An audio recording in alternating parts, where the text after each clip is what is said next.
Welcome back, fight fans. Welcome back. Let's just dig right into it. You know, I've been getting a lot of questions on social media and different platforms asking me, who do you think should be next for Jermall Charlo? Who should Jermall Charlo face if he can't get one of the big names in the ring?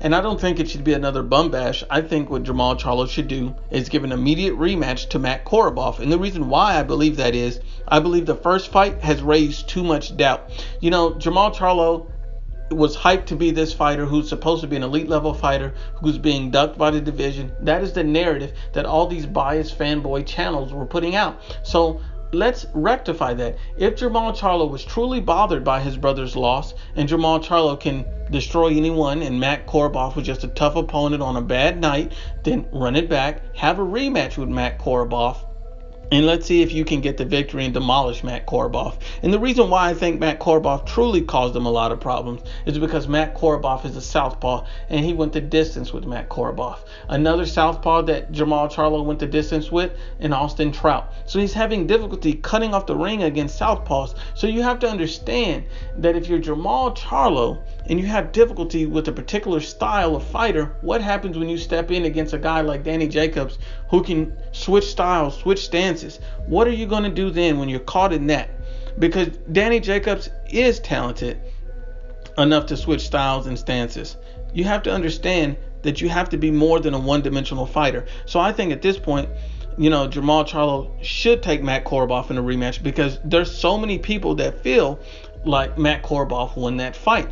It was a unanimous decision win for Jermall Charlo. I don't think that he did enough in that fight to get the win or to deserve it. I feel like Matt Korobov was robbed, if we're being honest and unbiased. What happens when Jermall Charlo faces a guy like a Demetrius Andre, who's a natural southpaw? What do you do then? What do you do when you face this top level of opposition who fights in a particular style in a way that you have problems with? So at this point, I think Jermall Charlo has a lot to prove to the boxing world and to himself. That one, he can overcome southpaws who are tricky and difficult.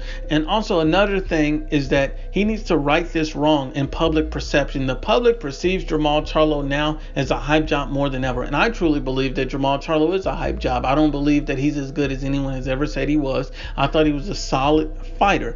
I think he's a quality fighter. I don't think he's elite at all. I don't even think he's in the top 5 of the middleweight division, if you're being honest and unbiased, because he has not fought an elite level opponent. He doesn't have a signature win, and he's never held a world title at 160. So let's be honest and unbiased about who Jermall Charlo is. These are all facts. These are not things that I feel or my opinions. These are facts. He's never held a world title. He has no signature win, and he struggled and arguably robbed Matt Korobov. He needs to right that wrong and give him a rematch. Once again, unbiased as always is the IBFP. Please share, like, and you must absolutely subscribe.